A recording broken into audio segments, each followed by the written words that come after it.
Allez, on va donc, comme promis, parler de ce qui va nous attendre au mois de juillet, du 8 juillet au 17 juillet, les paramondiaux d'athlétisme. Je suis donc avec Adrien Balduzzi, et puis on va aussi saluer Élie Pratijon, du comité olympique sportif paralympique, c'est ça Exactement, comité paralympique. Oui, c'est ça. Voilà. Bonsoir en tout cas. Bonsoir. Ravi de vous accueillir pour parler un peu du paralympisme au cours de cette émission. Alors, donc, comment s'est passée la journée ensemble? How the day today? Ouais. How the day today? Oh, fantastic. So, this is the first time since 2019 we've held the World Championships. This is the first time World Championships has been held in the same city as a Paralympic Games the following year. So this is, I think, a lot of eyes on this event, which is fantastic. It's great for sport, it's great for people with disabilities and the stage that this can bring. So coming to town to work with a partner who we've worked with before, we know is fantastic at the organization of these events. So we're very excited, and we're getting very close to the event, and we hope that all of Paris and all of France's eyes are on this event. Juste pour vous traduire. Il est très content. Hein. Voilà, il est très content, il a dit que c'était fantastique. Et ce qui était à noter surtout, c'était que dans ce qu'il a dit, c'est que c'est la première fois qu'il y a un championnat du monde avant les Jeux dans la même ville. Avant les Jeux olympiques, et paralympiques dans la même ville, effectivement, et de se dire...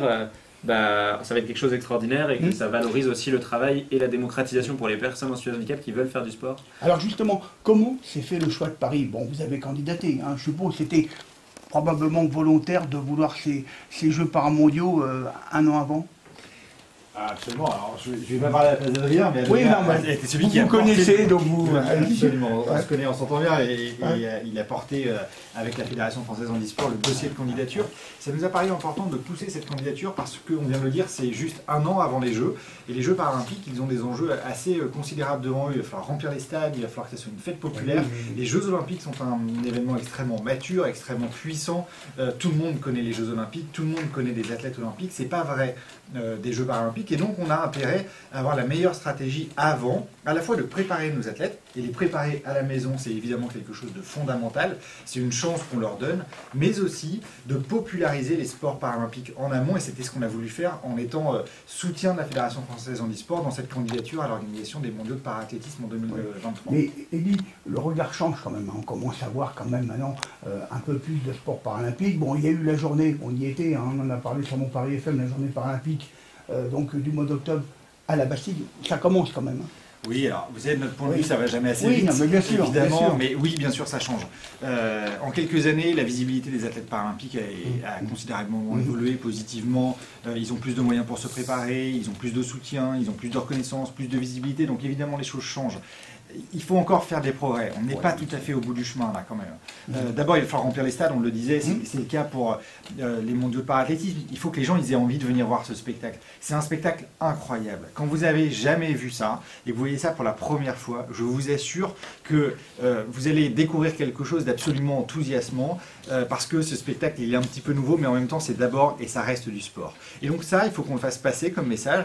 Ça va être une des conditions de la réussite de Paris 2024. Et puis il faut qu'on continue à consolider un petit peu l'environnement autour des athlètes. Il n'est pas encore suffisamment professionnalisé, il n'est pas encore suffisamment costaud. Et tous ces événements-là qui arrivent vont nous permettre de progresser dans ce sens-là. Alors, qu'est-ce qui reste à peaufiner, j'allais dire, 4 mois avant ces Jeux mondiaux? Il y a des petits détails qui restent encore à... Ah oui, il y a beaucoup de petits détails, mais il y en a un essentiel, c'est effectivement la billetterie, on en a parlé, et le deuxième, c'est l'accessibilité.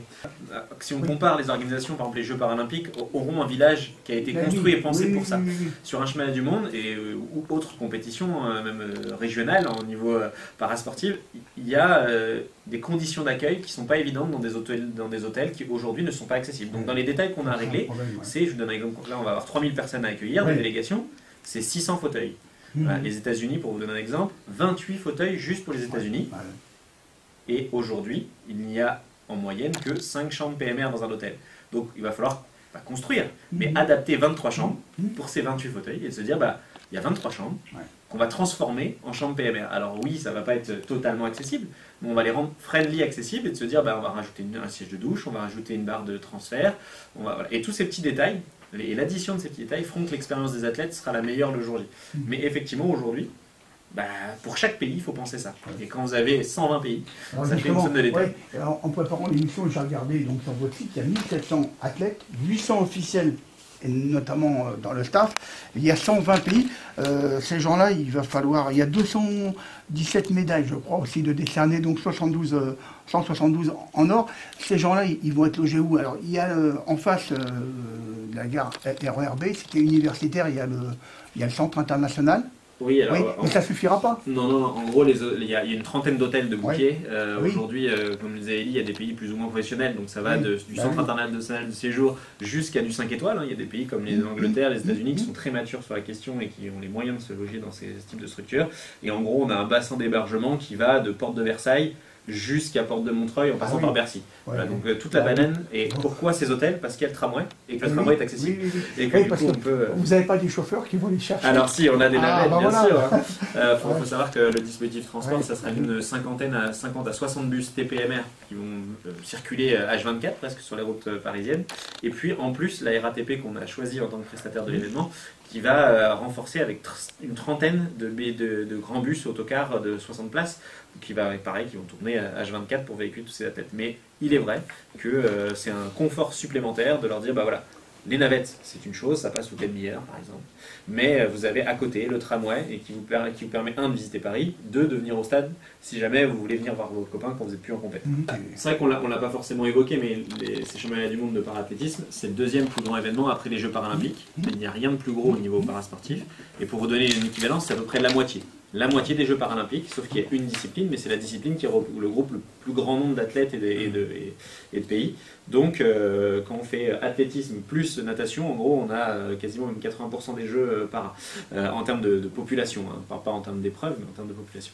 Donc, c'est vrai que c'est une mini répétition. Alors nous, on ne veut pas utiliser forcément ce mot de répétition parce qu'on est un événement à part entière. Mais pour le coup, c'est vrai que sur certains sujets comme les aéroports, comme les transports, comme un certain nombre de services, même pour les athlètes, c'est une répétition à un an des Jeux. Voilà. Clairement, demain, il faudra se mettre au niveau, nous, par rapport à l'accessibilité, mais Paris 2024 aussi sur l'enjeu que représente. C'est important d'accueillir des grands événements de manière régulière, d'abord parce que c'est des compétences que vous allez acquérir et puis vous conserver dans l'organisation des grands événements sportifs. Ces compétences-là qu'on citait jusque-là, c'est-à-dire de dire il faut évidemment savoir organiser un événement sportif, mais il faut aussi savoir intégrer l'ensemble des spécificités liées au fait que ce sont des athlètes paralympiques, donc avec un handicap. Et oui, évidemment. Et donc ça, c'est des compétences qui ne sont pas si répandues que ça, et on a besoin de les entretenir. Donc il faut absolument avoir cette stratégie en interne parce que ça nous permet de conserver ces compétences. Et puis c'est un impact aussi très fort. La France est un très grand territoire de grands événements sportifs. Il faut qu'elle le soit aussi dans le domaine paralympique. C'est vrai sur l'athlétisme et c'est pas forcément vrai sur pas mal d'autres disciplines. Donc il faut qu'on continue cet effort, conserver l'athlétisme et puis avoir une stratégie très offensive sur les autres disciplines. La natation, le badminton, enfin bref, le triathlon, toutes ces disciplines qui vont en plus être assez pourvoyeuses de médailles en France, c'est aussi là que va se créer l'émulation pour les générations futures. Oui. Alors comment se fait un calendrier? Parce que 8 jours de compétition quand même. Alors comment se fait un calendrier? C'est assez simple, c'est la Fédé internationale qui nous dit, voilà, il vous faut 9 jours avec un jour dédié aux qualifications et à la cérémonie d'ouverture, puis après 8 jours complets de compétition, et on se dit, voilà, dans ce créneau-là, il faut faire rentrer les 171 épreuves. Et donc, on va dire, allez, aujourd'hui, il y a les 100 mètres, plus la longueur. Donc, on est en échange régulier avec la Fédération internationale qui nous dit, voilà, le planning à peu près type. Et après, est-ce que vous avez des adaptations par rapport au stade, par rapport aux enjeux de télé aussi? Donc, ça commence le 8 juillet. Ça, c'est les cérémonies d'ouverture. Exactement. Premier jour, le matin. Le samedi, le samedi matin, ce sera dédié aux qualifications. Donc les qualifications, c'est tous les concours et épreuves où il y a plus de 12 athlètes, en fait, pour faire simple, sur les lancers et les sauts, où on va faire des qualifications pour décerner les 12 meilleurs qui pourront participer au final des différents mois. Et l'après-midi, c'est la cérémonie d'ouverture avec un show, on va les faire un peu de teasing, mais un grand DJ connu, les élus, les politiques, les défilés des délégations et tout ça. Et puis il y a un élément aussi dans l'attractivité qu'il faut soulever sur ce que sont ces championnats du monde de parathlétisme. Vous achetez un billet, vous pouvez voir parfois l'après-midi plusieurs finales de 100 mètres, parce que vous avez plusieurs catégories de handicap. Et c'est ça aussi la vraie spécificité, c'est-à-dire que le spectacle que vous allez voir répété dans toutes les catégories, et ça c'est une des spécificités, une des singularités, mais aussi un des grands attraits de ces compétitions-là, c'est-à-dire que vous avez un spectacle extrêmement divers devant vous. courir à un 100 mètres chez une personne valide, donc chez les hommes, le record il est à 9,60 ou quelque chose comme ça. Oui, 9,60. Des choses comme ça. Et là, vous avez des catégories qui vont courir en 17 secondes.